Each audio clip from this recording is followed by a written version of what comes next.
stand from here. We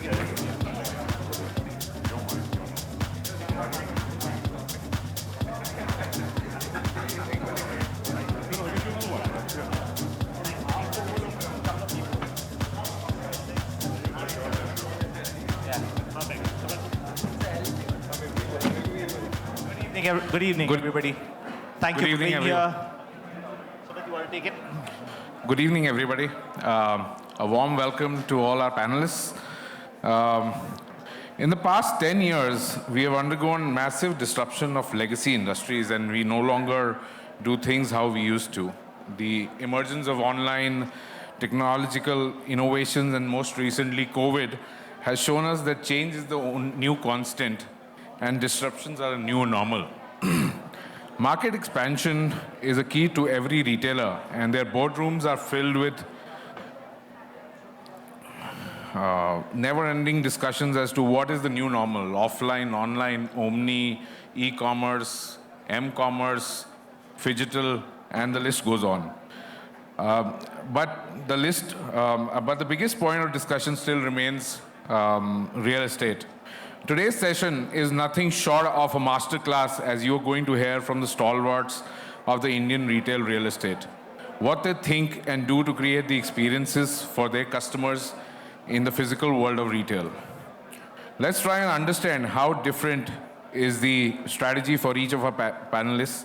How do they choose which market to go, malls versus high streets, sizes in each of these markets, and what other parameters do they consider before zeroing on a store location? Over to you, Bimal.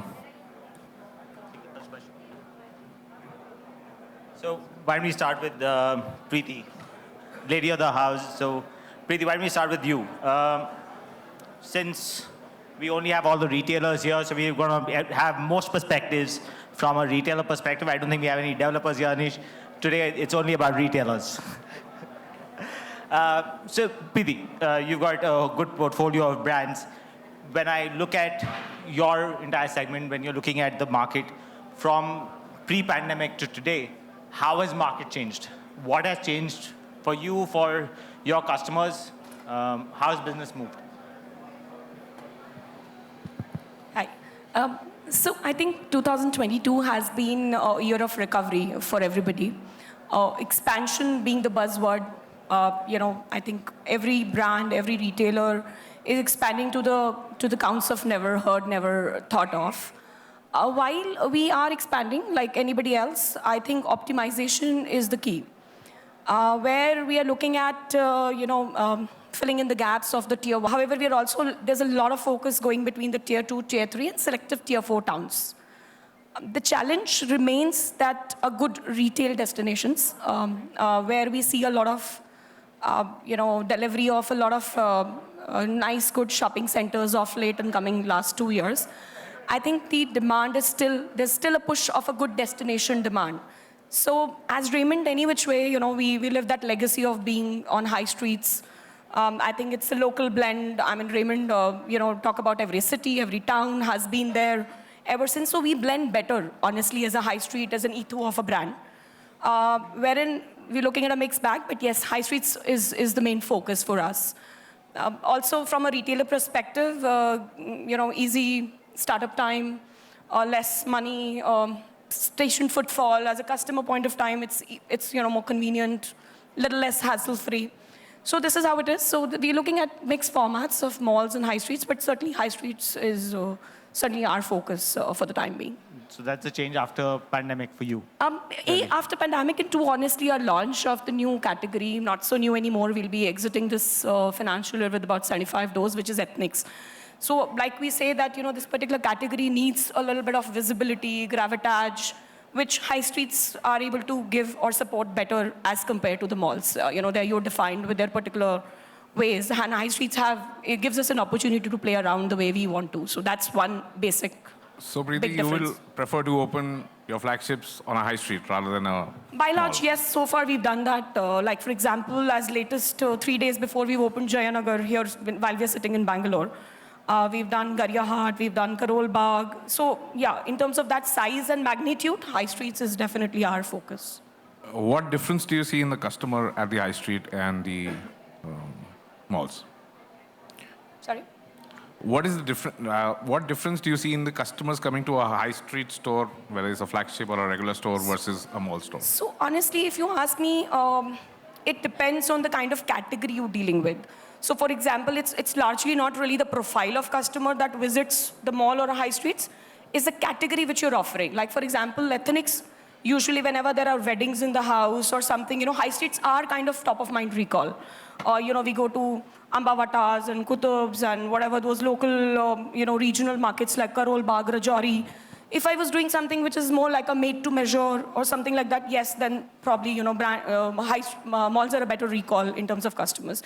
So I think it's yes, there is a difference between the profile of the customer that visits to the mall and high street, but largely also depends on the category which you're offering. Sure. Thank you, Preeti. Next question to Abhishek. How have your requirements changed post-pandemic, and where do you see your brand going forward? Okay, so thanks, Sumit. Just for the audience, my name is Abhishek, and I'm the Chief Operating Officer for brand Lacoste in India. For us, as Preeti mentioned, 2022 for us also was a year of recovery for sure. What has changed in terms of customers' demands or expectation with us is probably they are now demanding in our category much more experience inside the store. So no more a small size store can really cater to the customer's experience. So and what we saw, the massive change in our strategy is probably from a small size store of 1200, we shifted to a 1900. So we anyways are now opening upward of 1600 is what we are. Overall, customer behavior as well as our own strategy. Yes, customer in the premium and luxury category actually expanded the market the most. And if we see as in where exactly the concentration is in Delhi NCR and Mumbai MMR for us is the major market where we see, apart from bigger cities like Hyderabad, Bangalore, Pune, etc. But overall, if you ask me, what has changed? The customer's expectation and experience inside the store, the way they should be treated, has really gone two notch up. Because for them, I think the shopping has become an outdoor activity. It's not. They are planned, they know what they want, and when they want it now. So all these omni-channel, etc., for us probably will not work, because if they like the product, they want to possess us just now. They don't want to wait. So for us, we hardly get any order on omni-channel, though we are omni-enabled, but they just want to have it now. That's the major shift that we see post-pandemic. That's a very good insight, Abhishek. Gopi, you've got a great portfolio of brands. Do you see a similar change happening in your case from the customer needs? And what has it done to the stores and the sizes? Is it similar to what Abhishek says, it's gone up 50%, or how does it work? Not really. I would say we've kind of, post-pandemic, obviously there was a lot of cleanup during the pandemic. But post-pandemic, I think we've looked at more about right-sizing the stores. There were older traditional markets where probably we are smaller in size, stores that were opened many years ago, where we are now looking to increase the size, because the brands have also increased their offerings. The products that the brands offer individually have grown larger. Case and be like footwear, which takes up a lot of space within stores. So yes, the stores have grown in size. If I was to look at the stores that we're going to be opening last year, this year, they're definitely larger than what they were previously. But I would say they're more about right sizing in terms of what is the kind of merchandise that they need to keep, and not about doing very large experience stores. We've done a few of those, but that's not necessarily the way forward in terms of the bulk of the expansion. So talking about sizes, Manik, this question is for you. You've recently opened 2 flagship stores in Delhi, and would you like to share with the audience your experience and as to, while you're a global iconic brand and you have stores at the length and breadth of the country, how has these 2 flagship stores recently made a difference for the brand and your market size in those existing markets, because you existed in those markets before these flagship stores also? Before I answer the question, that was a nasty way of starting the question, by the way. But I love that. For the audience, I work for Adidas. take care of strategy and expansion.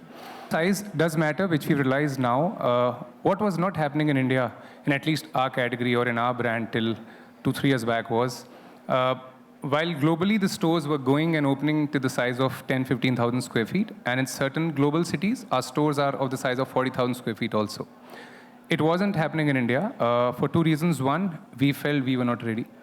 And at the same time, you have to be absolutely sure because there are rentals involved as well. So unless you are really sure of the kind of sales you would be able to do, you can't take such a risk. But then there were signs and we started, there were some assumptions made, we started working in that direction. Since we have these size of stores in India, which are similar to global sizes, we are able to bring in more width as well as more depth in the range of products.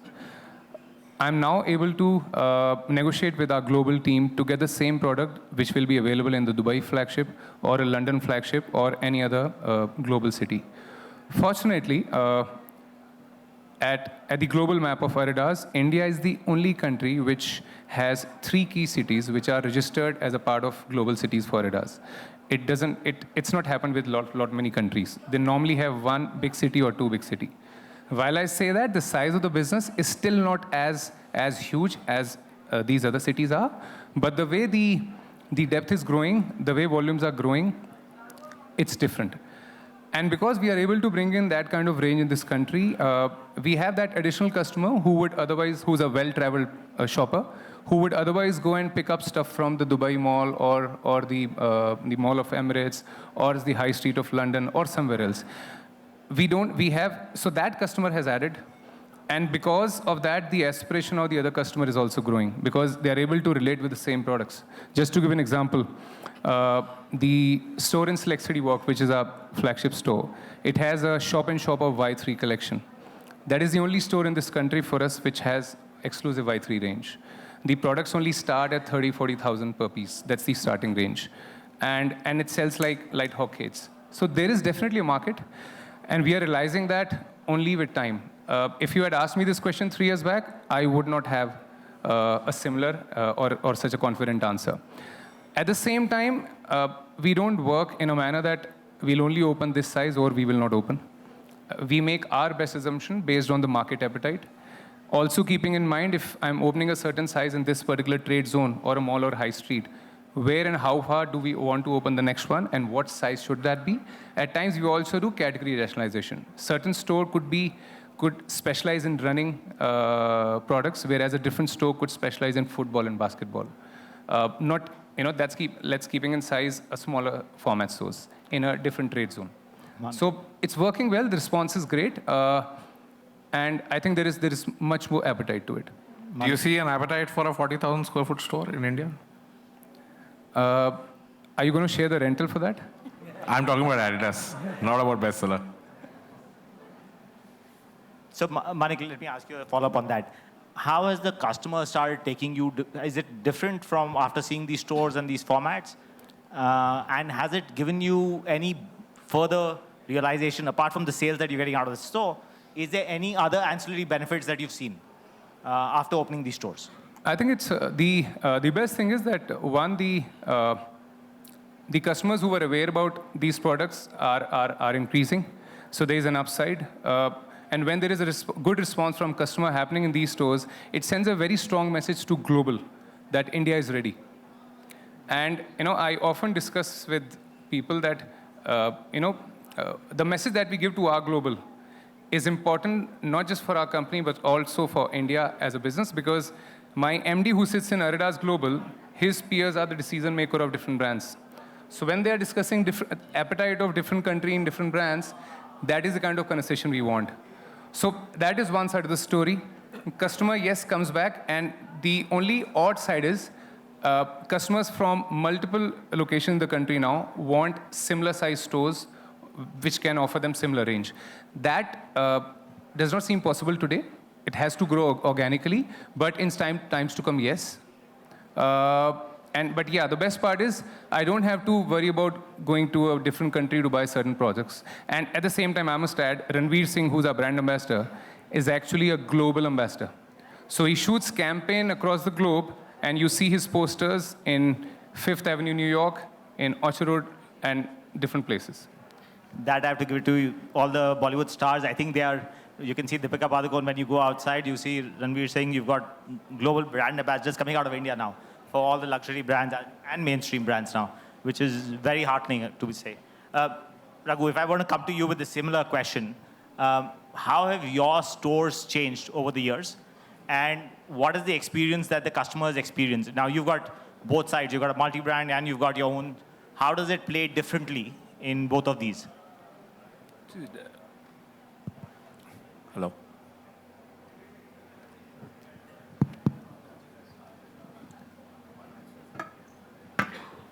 See, market has definitely changed a lot. Consumer preferences also got changed. So the buying patterns have changed. The online, offline, the configuration also is getting increased. So what we could see, yes, FY22 has been a year of recovery. And good part is that almost the pre-COVID levels have been reached. And the business expansion, which kept us moving, was able to give us some inorganic growth. So that at least kept the top line moving. From the consumer perspective, when you look at it from the metro cities and the non-metro cities, there has been a lot of change. I think metro cities, wherever it had the impact of people movement, has actually delayed the recovery rate. And because many people have gone back to their hometowns during the lockdown period, so it took more time to come back. The full-fledged has not happened, but there was a delay. But there are some markets have quickly come. Market definitely I can say that AP Telangana has never got the difficulty of business. But when it's come to Bangalore, it took almost 4 or 5 months extra to come back. Consumer preference is getting shifted. Now their customers, especially in the metros, they're looking for large shopping centers, large malls, where the experience is far better. So the neighborhood malls were coming under pressure. So that also is one factor which we are able to see that. I think when you look at from the high street to mall, I could see a good comeback has happened in the high street, especially for the single brand formats. When it comes to departmental store, it is also a mixed bag actually. Malls were able to get a faster return, whereas the standalones took more time because number of standalones are also very less. But when it comes to a single brand, actually, we were able to get back to the business in the high street much faster. And the tier 2s have always maintained certain steady growth. And our expansion also has been more into tier 2s and looking at tier 3, where the opportunities are very high. So the expansion mode was more tuned towards or focused towards your tier 2 and tier 3. And the consumers also in the tier 2 and tier 3 were started looking fashion brands or the better experience and the organized. And because they are embracing to the organized retail from the unorganized sector, so there is an opportunity was very high. So that's also getting focused now for us. Lavesh, you represent one of the youngest fashion brands in this country. Yes. And I see a lot of expansion happening, especially apart from the metros and the tier 1s. You also are going to tier 2, tier 3 markets. What is driving your expansion strategy? How different is your consumer in a metro than in a tier 2, tier 3 market? So the consumer is not different for us. I think we are different for the consumer. So I think that is the reason the acceptability is very high. Can you hear me? I was mentioning that it's not that we are new. It's not the consumer is new for us. We are new to the consumer. That's why the acceptability is very high. I remember it very well. Before starting of COVID, somewhere in 2020, we were just 30 stores. And by this March, we are 100. So we have done 70 stores in last 24, 26 months. For us, the market is exciting. I wouldn't say that metro markets, the malls or the high street versus malls are doing better or not. Because for us, fortunately, wherever we are opening the store with the right decision making, it is turning out very well. We were a brand which was doing about, let's say, 1,500, 2,000 rupees per square feet business. And we saw that, doubling it after once the COVID was over. So then we decided that let's go ahead and open bigger and better stores. And that is when we realized that, okay, we just cannot be the shirt-only brand. And then we started expanding ourselves into different categories like blazers, footwear, casual wear, airport looks, etc., etc. So for us, as you mentioned, that we are the youngest on this panel. And since we are very young, the market is huge for us. 100 stores is nothing. If you ask me, can we open 10 more stores in Delhi? The answer is yes. Can we open 10 more stores in tier 2 cities? The answer is yes. If the question is that if the flagship store is doing well compared to a smaller store of 1,000, 1,500, the answer is equally better.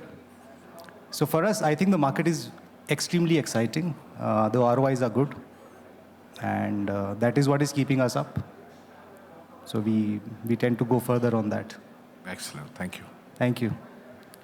Vivek, if I can jump to you, you've got a big portfolio, right? The number of brands you run and the spread you have. I don't know how many stores are you running right now. How many stores do you guys have?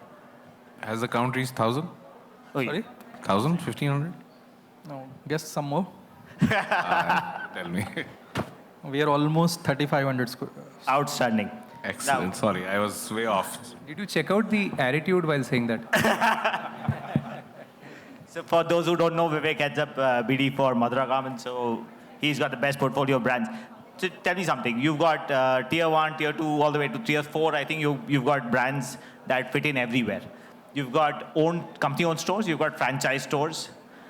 How do you size your stores when you go in tier 1 to tier 2 markets to tier 3? And how different is it when you're doing a company-owned store vis-a-vis a franchise store? How do you approach the store and the numbers in those cases? So first thing, from a store classification perspective, what we solely depend on is the consumer experience. We do not want to differentiate between a company-owned store or a franchisee-owned store to start with. Now, it has also got to do with the kind of size that you're operating on, and hence what's the kind of capital expenditure one is going to incur, and hence whether it will make commercial sense to a franchisee or not. If it is making commercial sense, by all means, the store will be franchised. But for example, if I were to take few cases, for example, a Louis Philippe store in Phoenix, Bangalore, I had a 1,300 square feet store, which used to do about 40 lakh rupee. We upsized to 3,300 square feet. It's doing 1.4 crores. Yes, looks good, but then is it viable for a franchisee? Answer is yes, but I wouldn't want to give it for all the obvious reasons. But jokes apart, if I were to go into Varanasi, which we have just gone to, we have opened up about 4,000 square feet. The rent to revenue will be such that it will be more profitable, or rather I say more viable, to a company-owned store than to a franchisee. But having said that, our DNA of our company relies on the franchisee expansion. We are very, very focused on expanding with our franchisee, and that's what we are doing so. In terms of the newer markets also, Louis Philippe just crossed 1,000 crore turnover from the retail stores alone. They have opened into a town in Bihar called Ara, which most of us might not have even heard of. But that store from a 1,400 square feet is still delivering 25 lakh. And it makes perfect sense for a franchisee to expand with. Ara, Chapra, everything will work for Louis Philippe. I'm sure about that. Every part of the country, that brand resonates. So I'm not surprised on the numbers there.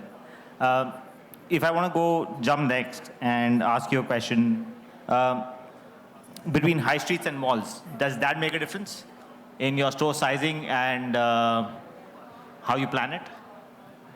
I guess we haven't discriminated between high street and mall as far as the upsizing is concerned. It's all about the potential that a store offers. I have just opened a 7,800 square feet store of Van Heusen in Indranagar. And as we speak, the store is about to launch in Viviana Mall, ground floor, Louis Philippe. That's 5,500 square feet. I'm opening up another store of Louis Philippe, 5,100 square feet at Palladium, Ahmedabad. Likewise, I have opportunities in Varanasi also and Allahabad also. So it's all about what is the opportunity that is being presented to us and how beautifully we can exploit it. Whether it is small or high street, we don't make a difference. I would want to ask you a question. What leads you to a newer market? What leads you to a newer market?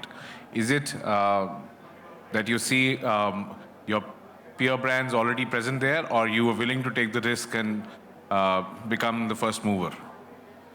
So Madura, if you look at from the beginning, the time where we started expanding, there are many markets where Madura has opened its first store.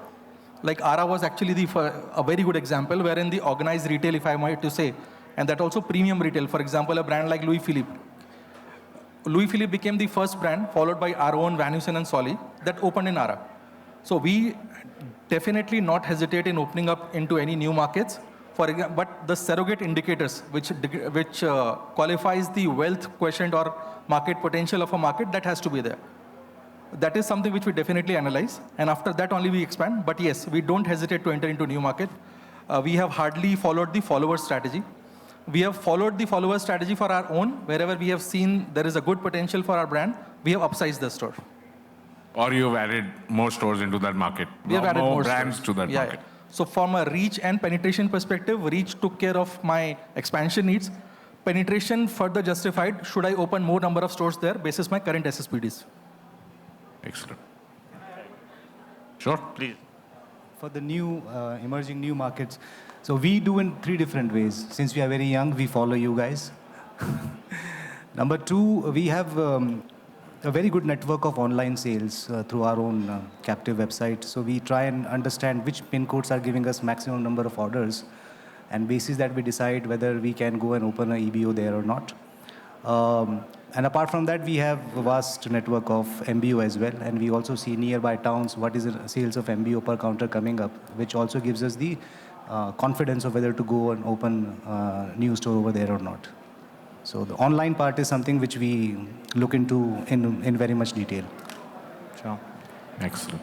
I wanted to delve a little more on this one, and Sumit, I want to come to you because you have gone into a lot of tier 2, tier 3 markets. You've gone, not only that, in South India for sure, you've gone and created new high streets where there was no retail present, and you went and opened a store, and today there's a flourishing high street there. How do you guys decide, and how do you take that punt? Let me put it as a punt, if that is. So Vimal, for us, so for Max as a brand, so for the audience, I represent Max. So for Max as a brand, if you see, it's a difference between the South India and rest of the country for us. So if you talk about South India, we have a different strategy when we talk about tier 2 or tier, if I say that tier 3 also is there, and something called as the tier 4 also to be created for us, we're going to be going ahead and creating that for the southern part of the country. So when we talk about South India, we always look at the potential from a perspective of how the brand efficiency is there with the consumers out over there in that market, particularly the tier 3 or a tier 2 town of South India. But when it comes to regions like North or East, there we are a bit conscious in terms of when we are entering to a tier 2 or a tier 3 town. But of course, based on over there, we are more of a followers. You see what kind of brands are already present there, or we can say that what kind of a local retail is also present there in terms of that fashion or the value fashion category as a whole. And then only we try to penetrate that market. But when it comes to the other part of the country, which is South India, it's a different ballgame. We at times also play a role of the first mover in a particular town or a particular city. And it's very specific to South India as a market because there we have a much more stronger connect with the consumers outwards. And a brand acceptance also is very heavy. Basically, you're king here. We know that. Yeah. Now, if I want to understand, and for other people who want to go into new markets, what are the indicators that you as a company look at while evaluating these new cities or new micro markets? So if we talk about the parameters or the surrogates which we have to choose upon, it's basic. The first fundamental is what is the potential of the city and the nearby towns of that particular city. So it's not only limited to that particular tier 2 town, it's also expanded to the next 10, 15, 20 kilometers around that town. Is that what kind of smaller towns, or you can say as taluks and everything, how the efficiency out over there. So because it's a tier 2 town is not only catering to that particular town, it's always caters around 5, 10, 15 kilometers around that town. So that's also one of the surrogate which comes in. And plus the nearby towns or the major towns, or you can say the sub-major towns around that town, how is the business behaving for us in that particular town? And what kind of traction is coming from this nearby town where we want to penetrate? So that's one of the surrogate. Of course, the population, the indicators and everything, which also are always there. But this is the way we would like, we expand in this kind of towns. Tarun, your take on store performances, especially in newer markets. What is the gestation period you give to a store in a newer market? What parameters do you look at before taking decisions regarding a store which are not working for you in these markets? I mean, this could be an answer to in existing markets also, but specifically to newer markets. Sure. Thanks for asking such an insightful question. Before that, I just want to, put a thought process about India. We are talking about what the brand does, what is the capacity, what are the potentials. So remember, India is a huge country. Look at the people, half of us sitting here, the penetration has not reached beyond 200 cities. Within India has many India. So in totality, just as a statistics, we have 6,900 towns in India. So if you remove the metros, which is 8, then mini metros, and the tier 1, tier 2, tier 3, all of them gets covered in 500, and rest of India is 6,400. The pin code delivery is happening to 19, that's the total pin code which is available in India is 19,000. So we are talking to a very, very big market. And when you talk about the different segments which we operate, which is Aditya Birla Fashion and Retail Limited, so there are segments of value, premium, sub-premium, then luxury and international. So we operate through 28 brands. My colleague has already stated that we are present in 3,500 EBOs.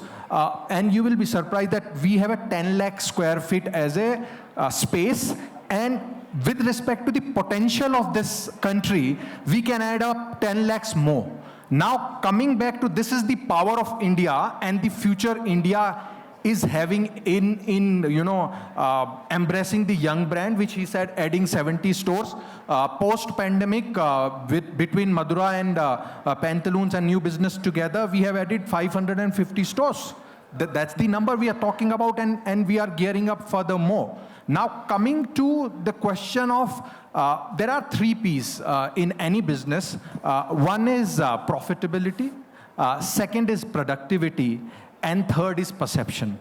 So you have to decide based on your life cycle of the brand, where exactly you want to play. As an ABFRL, we have so many brands where we play on perception.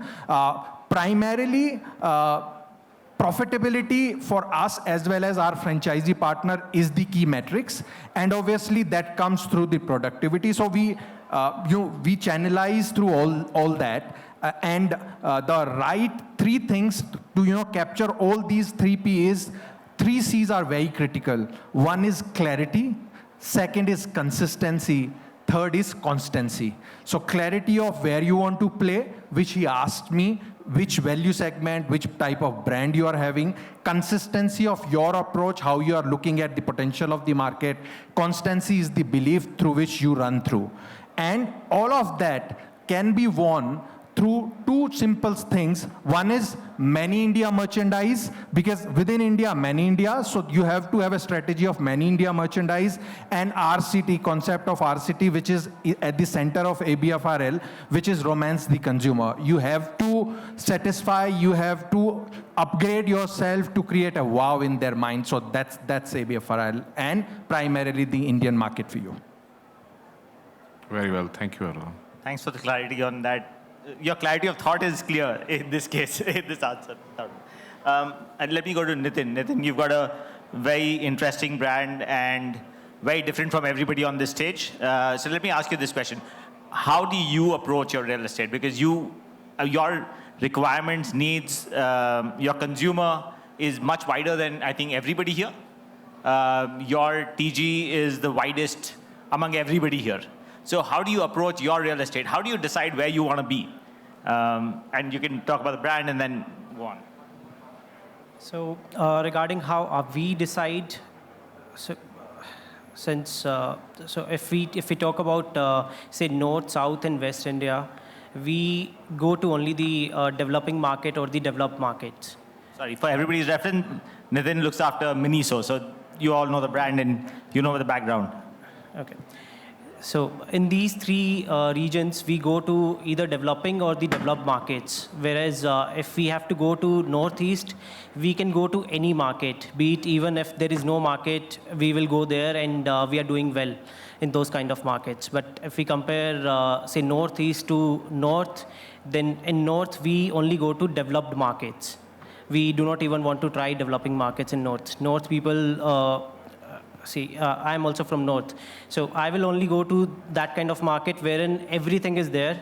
I can go and I can choose, and it's not that I will go only for buying one specific thing. I will go eat, and I will buy things. So I have to go to developed market in North India.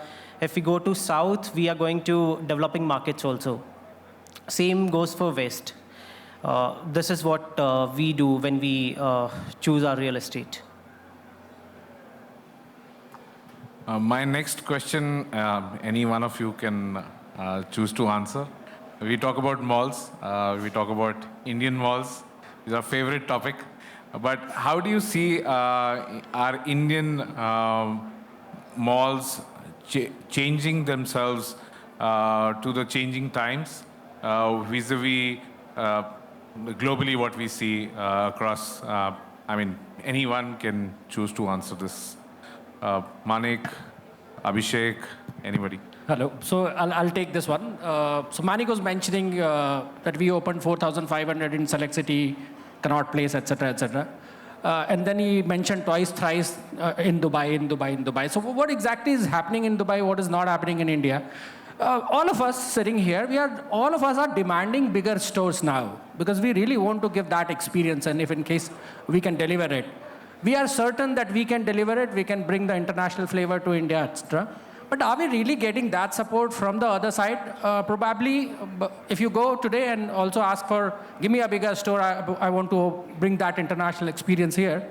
I still see there is a possibility to grow. And I think Bimal can really add to it that, Bimal, if I go to any developer, and since you said you are representing the developers, I go to your mall and I ask I you, wish we had more developers in the room than only Bimal representing them. Yeah. But So everybody, if I go to your mall and I ask you, okay, I want to open a 180 square meter store with at least 8 meter of facade, so that I can bring and I can represent myself in full, the same experience that you are getting in globally, will you be able to give it to me? If you ask me, this is the question that we should ask as a retailer.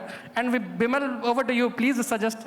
I'll tell you the simplest answer I can give. I wish real estate was so cheap and we had so Real many estate ground is floors. expensive across the world. It is not the case. I was explaining this to somebody very recently, some expat who was here, saying that the per square foot, the density of people in India is probably one of the highest, right? So the demand on that real estate is very high. So likewise, we have so many domestic brands and so many people growing that everybody wants bigger stores. And our malls are only limited. We don't have enough million square feet malls. We don't have enough penetration of malls in India even today. So that's where we are. That answers Sumit's question, what has evolved? Thankfully, things are changing. Thankfully, things are changing. since you are representing developers today Please. as well, Please. Oh, is that so? apart from Okay. moderating the panel, what do you suggest we retailers should do when we want to grow our business in the same market? How do we expand our business? Because you're not giving us real estate, and we want to grow our business. We have confidence in that market. What do you think should we do? But before you answer that, let me add on to that. Thoda burden add karte hain. What we see as brand globally, couple of things where there's a significant difference. One, in most of the places across the globe, the mall opens at much higher occupancy percentage. And as a trend, what I've heard from my colleagues in different countries, they normally don't open anything less than 90%, which will have all the anchors opening at the same time. We open 1/3. We open with 1/3 occupancy. Do we? At the same time, while in India we are asked to sign the performance clause, irrespective of whatever footfall is coming to the mall, whether it's new or old or whatever, there is absolutely no assurance. That becomes tricky. We end up falling in the trap at times, mostly. So it depends upon the brand or your relationship or negotiation. But it doesn't give you that assurance. At the same time, thirdly, when malls are getting ready, there are certain dates that are given to the brands. In most cases, what I've observed, and I'm sure everybody will vouch for it, the dates change frequently. What developers don't understand is that with every store opening in a certain month or a date, there's a certain number that is projected in our P&Ls. And in case of company stores, COCO stores, we suffer more because there's a certain projection given to global. So for global, the meter is starting from that particular day. So I'm already opening the store on minus net sales. Yeah, which is typical to our mall opening scenarios that we start with negatives actually. So, Bimal, over All to you. yours. All yours. Okay, so you have multiple sets of So there are too many to questions. I answer. still have some questions left of my own, but let me quickly answer I this. think it'll be better to answer these questions for the interest of the panel. I will answer, and I'm sorry if I'm overstepping at any stage. But number one, if you want to grow in the business and grow your brand, if you can't get the space there, make your own space, right? So step out, and there are enough brands. Some of you have done it. When you didn't get a store inside the mall, you went and opened a store right outside the mall. And you're doing very well, right? Tarun, you can vouch for it. Raghu, you can say that. Satish, for all of you have done that. It works. If it didn't work inside, you can go out and do that. But you have to have the courage to go out and do it. That's number one. Number two, on Manik, your point on losses, there are some things that are under people's control. There are some things that are not. Bottom line is how much you can negotiate. I'll be rude here. I'm a capitalist answer.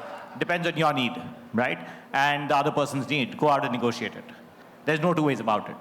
And if you stand your ground, and I'm sure you'll win, you have to stand up. So sorry about that. And if you sorry can't negotiate, get Bimal to negotiate for you. More than happy to, right? I'm always available for anybody in the room. Any negotiations, please call us. We are always available, right? I would like to ask. This is being recorded, huh? Of course. While we're talking on the mall perspective, from a lot of focus out of as retailers, have we even thought from the consumer point of view, like for example, are we doing enough?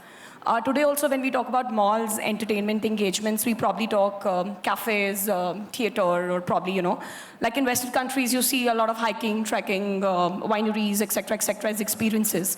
So I'm not really saying that, we really change malls into trekking zones, but are we doing enough to give that experience and that awe to the customer? So I think it's a time where we really wow our customer, and I think the retail will anyways take off. I think we need more experience destinations than anything else.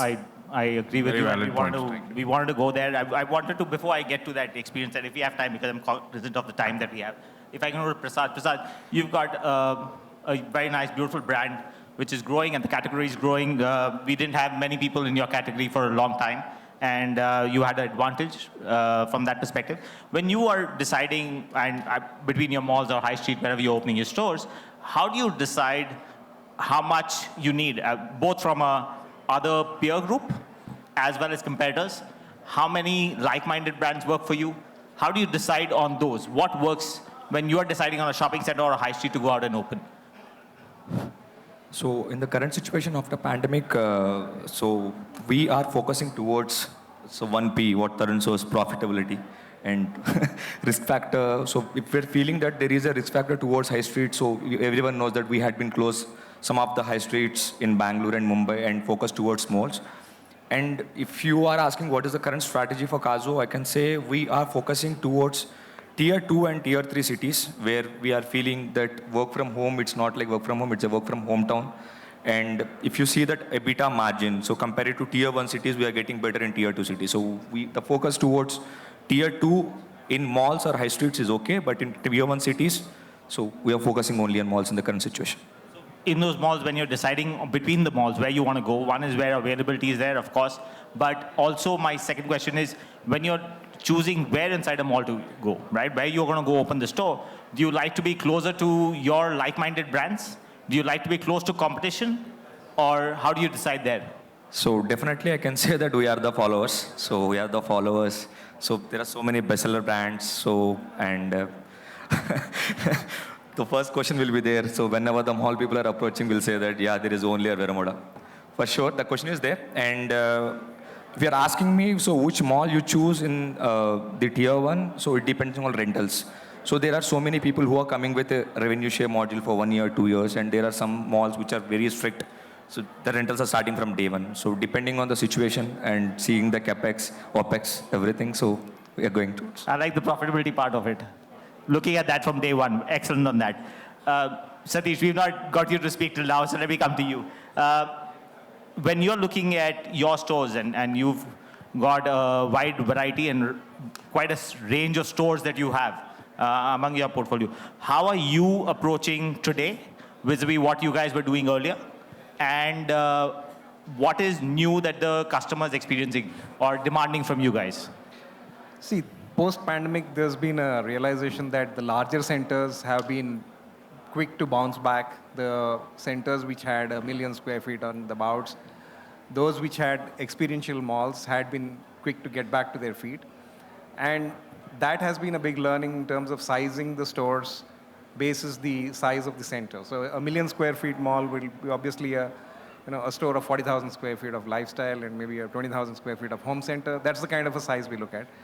But the neighborhood malls, on the other hand, have given us learning that we need to right size them accordingly. So that's been a big learning which we have taken from the post-pandemic. And yeah, the availability of malls in cities where population is in excess of 10 lakhs, yet no malls have come up there. We have chosen to go on our own and take up standalone positions, and that has been a discovery journey which we've done in the last 2 years, and that's been a new growth trajectory for us. The other learning is about the entire segment of home, which is really opened up post-pandemic. All the people were locked up in their homes and had more opportunity to spend in their homes and understand their home beautification, home furnishings needed frequent upgrades, and they wanted more variety, color, more curated looks because they were spending more time in their homes. And suddenly that category post-pandemic has seen a resurgence. So that's something which we are capitalizing on in terms of expanding the footprint of home center in geographies which people are looking forward to. So you're doing larger stores and smaller stores depending on where you're opening them? Yeah. Right sizing, I think Gopi mentioned right sizing the stores now. Yeah, more so basis the size of the market, the capacity of buying and frequency of buying, which we see as a buying habit in the market. Basis that, we are sizing the stores. And that's been something which we are using surrogates and parameters to right size the markets and then right size our stores according to that. Lovely. So what I would just add after hearing him, many India merchandise along with many size India stores. So I think that's the strategy which all of us are sitting here as far as the expansion agenda is concerned. Obviously, the size will change as you move to a different type of city. And one particular store will have a density of 2.5. So looking at that part and looking at the potential, you decide the size of the store, whether it is 15, 20, 12, or 25, depending. That's how primarily the brand decides about the expansion strategy. One question which everybody, and I will take your side. In India, the success metrics of a mall is very, very bleak if we compare it to Dubai. Out of 296 malls which are currently running, there are plans to build 400 more, but they have scrapped the plan. The success metrics of those malls is hardly 48. So AAA mall is 48, and after that is AA and B plus or whatever is the case. So that also puts a lot of pressure, Bimal, on the developer side of the business, and he wants to get the maximum out of retailer, which we don't want, but yes, that's the reality. So unfortunately, as I said, the cost of doing business is high, and our cost of real estate is high. I'm not questioning that at all. Before I wrap up, and we've got exactly 2 minutes. So, Bimal, if you allow me, I would to ask one question to Sumit, and I want Sumit to represent bestsellers view. How exactly you see all these bigger size, smaller size, and what exactly is your strategy in terms of expansion for all your 5-6 brands? Especially with the new flagship opening. So I think the strategy for bestseller is very similar to what the market requires. We open flagship stores, we open 2,500 square foot stores. We open 1,500 square foot stores across. And this goes across the brands. While it's not one size fits all for all brands, even from the bestsellers table, but yes, there are certain minimum parameters which we can't go below. And so we've been very conscious of the fact that depending on the market, what size we open, whether it's a Jack and Jones or a Veramoda or an Only, or our smaller, younger brands which are coming up. It is no one size fits all, but yeah, depending on the market potential and the parameters and our existing businesses in those markets, we take a decision as to what size is right for that market.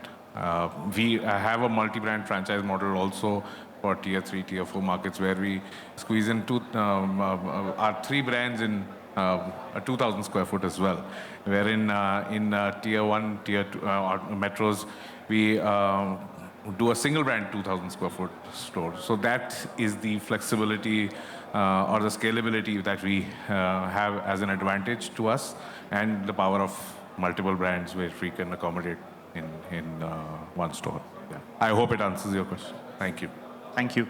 Thanks, everybody. I would have loved to go on. We had a few more questions, especially about the current economic situation, which Vivek mentioned. I should have brought it up, and we didn't have the time for it. Or talk about the shopping centers a little more, especially what Preeti mentioned on how the business is and how lifestyle is becoming a part of it. But thank you, gentlemen. Thank you, and lady. Thank you for your time, and thank you for your inputs. I think it was wonderful to have all of you here. And I'll take the message that we're all talking about right sizing more than anything else in the new era. Thank you. Thank you. Thank you very much. Thanks, Bimal. I would have let you continue, but the most important words.